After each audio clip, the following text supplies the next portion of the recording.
मुझे वो लड़की मिरर में दिखी, वो भी हमारे हॉल के बाथरूम में। मेरा नाम सीमा है। मैं मेरे नील पति के साथ एक बड़े शहर में रहती हूँ। मेरे पति अच्छी नौकरी करते हैं। नौकरी करते अभी उन्हें 2 साल ही हुए हैं। हमारी शादी को अभी 1 साल हुए हैं। शादी के बाद मैं उनके साथ यहीं रहने आ गई। उन्होंने एक अच्छी सोसाइटी में एक किराए का मकान लिया है। पास में कई बड़े-बड़े घर हैं। यहाँ रहना एक अलग सी बात लग रही है। क्योंकि शादी को अब 1 साल हो गए थे, तो मैंने भी सोचा कि मैं भी जॉब वापस करती हूँ। हालांकि नील इसके लिए मना करते थे, कहते थे कि वो अच्छा कमाते हैं, क्या ज़रूरत है। लेकिन फिर भी मैंने जॉब ज्वाइन कर लिया। जॉब के साथ घर का काम करने में थोड़ी परेशानी हो रही थी, इसीलिए मैंने सोचा कि घर में काम करने के लिए एक नौकरानी रख लेती हूँ। लेकिन बड़े शहर में अच्छा काम करने वाली का मिलना ज़्यादा मुश्किल होता है। इतनी जल्दी किसी पर विश्वास किया भी नहीं जा सकता। हमारी सोसाइटी में कई घरों में काम करने वाली आती थी। सोसाइटी में मैंने तलाश की। आसपास के घर में काम करने वाली से मैंने बात की, लेकिन कोई भी अब और ज़्यादा काम लेना नहीं चाहता था। इसीलिए सभी ने मुझे मना कर दिया। मैंने यह बात नील को बताई और उन्हें ही कोई काम करने वाली को ढूंढने को कहा। नील ने कहा कि वो कुछ करते हैं। कुछ दिन के बाद उन्होंने घर पर एक काम करने वाली को रख लिया। नील उन्हें पहले से जानते थे। शादी के पहले नील वहाँ से अपने लिए खाना मंगवाते थे। उनका नाम राखी था। वो 48 साल की होंगी। मुझे तो जैसे कि सुकून मिल गया। अब मैं अपनी जॉब आराम से कर सकती थी। सुबह और शाम को खाना बनाने का कोई झंझट नहीं था। घर में कोई काम करने वाला जो आ गया था, वो बड़ा अच्छा खाना बनाती थी। नील तो पहले भी उनका खाना खाते थे, न तो उन्हें तो पता था, इसलिए वो उन्हें लेकर आए थे। मेरे पति सुबह जल्दी जॉब पर जाते थे। मैं उनके बाद जाती थी और उनके आने से पहले ही आ जाती थी। मेरे आने तक राखी काम करने आ जाती थी, इसलिए घर की चाबी उनके पास भी रहती थी। शाम को आते समय मैं कुछ समय सोसाइटी के महिलाओं से बात किया करती थी। लगभग सभी को अब मैं जानती थी। शाम को सोसाइटी की सारी महिलाएं भी घूमने बाहर निकला करती थी।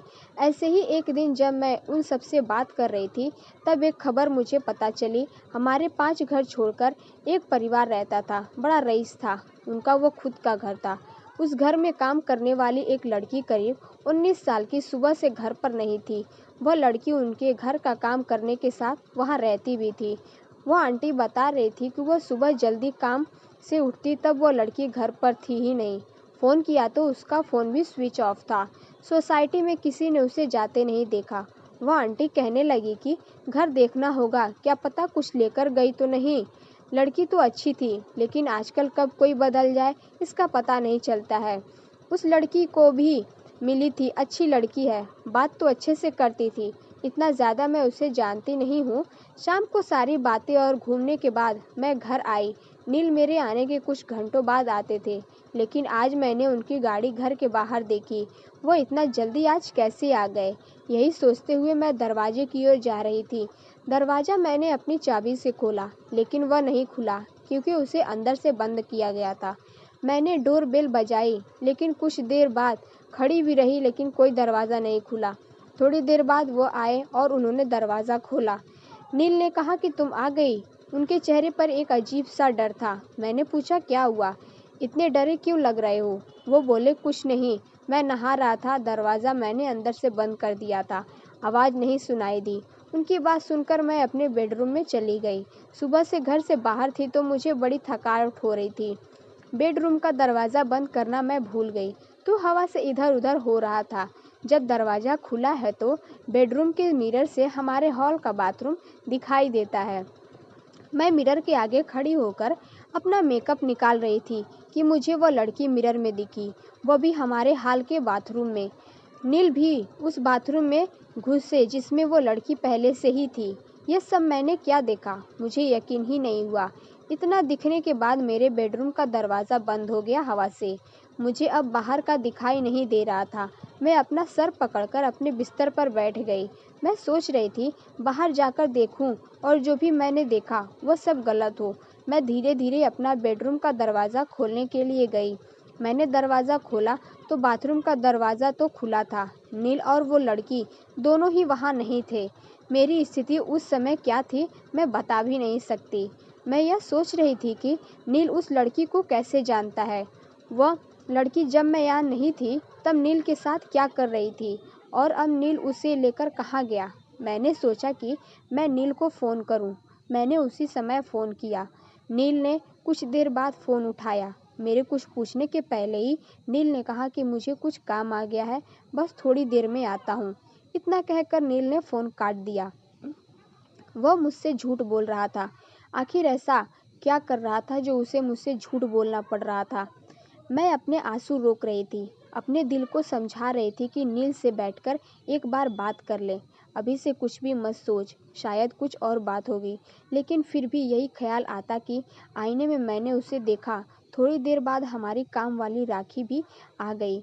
उसने मुझे इस तरह चिंता में देखा तो पूछा कि मैडम क्या हुआ। मैंने उसे कुछ नहीं कहा और अपने कमरे में चली गई। नील करीब 2 घंटे बाद घर आए। उनकी शक्ल देखने पर मुझे गुस्सा आ रहा था। मैंने पूछा कि कहाँ गए थे। वो बोले ऐसे ही कुछ काम आ गया था। वो फिर मुझसे झूठ बोल रहा था। मुझे बहुत गुस्सा आ रहा था, लेकिन मैंने अपने गुस्से पर काबू किया क्योंकि घर में राखी थी। मैं नहीं चाहती थी कि यह बात बाहर जाए। मैंने सोचा कि रात में इस बारे में नील से बात करूंगी। हम लोग दोनों खाना खाने के लिए टेबल पर बैठे थे। राखी खाना लगा रही थी। खाना लगाने के बाद राखी बोली कि साहब बहुत अच्छा काम किया आज आपने। नील बोले कि थोड़ा और लेट होते तो बस छूट जाती, इसीलिए मैंने आते ही चला गया। मैंने पूछा क्या बात हो रही है। राखी बोली कि मैडम वो लड़की थी यहाँ पड़ोस में, उनके यहाँ काम करती थी ना और रहती भी थी। मैंने उनकी बात काटते हुए कहा हाँ सोसाइटी में बात सुबह से ये चल रही है कि लड़की नहीं है। राखी ने फिर कुछ ऐसा बताया जो मैंने सोचा भी नहीं था। राखी ने कहा कि वह छोटे गांव की है। घर की हालत ठीक ना होने के कारण उसे यहाँ काम करना पड़ रहा था। लड़की अपने घर जाना चाहती थी, लेकिन उस घर की मालकिन उसे जाने नहीं दे रही थी। उसे पैसे भी नहीं दे रहे थे। उस घर में दिन रात उसे 8 लोगों का काम करना पड़ता था। जब वो काम पर लगी थी तब सिर्फ 2 ही लोग थे, लेकिन थोड़े दिन बाद 8 लोग आ गए, उन्हीं के परिवार के। उसने काम छोड़ने और जाने को कहा तो उन्होंने उसे कहा कि तुम नहीं जा सकती जब तक हमें कोई और दूसरी काम करने वाली नहीं मिलती। उसके पैसे भी नहीं दिए। काम करने वाली मिलना मुश्किल है, वो भी इतने बड़े परिवार के लिए। वह कैसे भी यहाँ से निकलना चाहती थी। उस घर की मालकिन उस पर नज़र रखती थी। उसकी हाल के बारे में मुझे पता चला। वो उस दिन सुबह आपके जाने के बाद यहाँ आ गई। आप लोग गए तब भी वो यहीं थी, बहुत रो रही थी। मैंने साहब को सारी बात बताई। अभी आपसे ज़्यादा मैं साहब को जानती हूँ, इसलिए मैंने आपको नहीं उन्हें बताया। उसकी मदद करने को कहा, इसीलिए साहब उसे उसके घर की बस में बैठाकर अभी आए। नील ने कहा कि इसीलिए मैं ऑफिस से जल्दी आया। जब मैं आया तो वो बाथरूम में छुपी हुई डरी हुई थी। मैं उससे बात कर ही रहा था कि तुम आ गई और वो फिर बाथरूम में छिप गई। इतना सब जल्दी में हो गया कि तुम्हें बताने का समय ही नहीं मिला और मैं उसे लेकर बस अड्डे चला गया। तुम्हारा फ़ोन आया तो मैंने सोचा कि घर जाकर आराम से सारी बात बताऊंगा। लड़की सीधी थी, वो खुश थी कि अपने घर जा रही है। राखी और नील की बात सुन मुझे यकीन नहीं हुआ। राखी ने कहा कि बाहर छोटे शहर से काम करने आने वाले जो वो भी इंसान होते हैं, यह बड़े लोग कब समझेंगे। अपने स्वार्थ के लिए उसे रख रखा था। उसकी बात सोचने लायक थी। इसी के साथ ही मेरे दिल ने एक तसल्ली भरी सांस भी ली। मैंने मेरे पति को कितना गलत समझा। उसने एक सीधी लड़की की मदद की। मैंने राखी को कहा कि अगर अब कभी भी तुम्हें ऐसा कोई और दिखाई दे तो तुम मुझे भी बेफिक्र होकर कह सकती हो। हम इंसान हैं, सभी अपना जीवन अपने हिसाब से जीने का हक रखते हैं।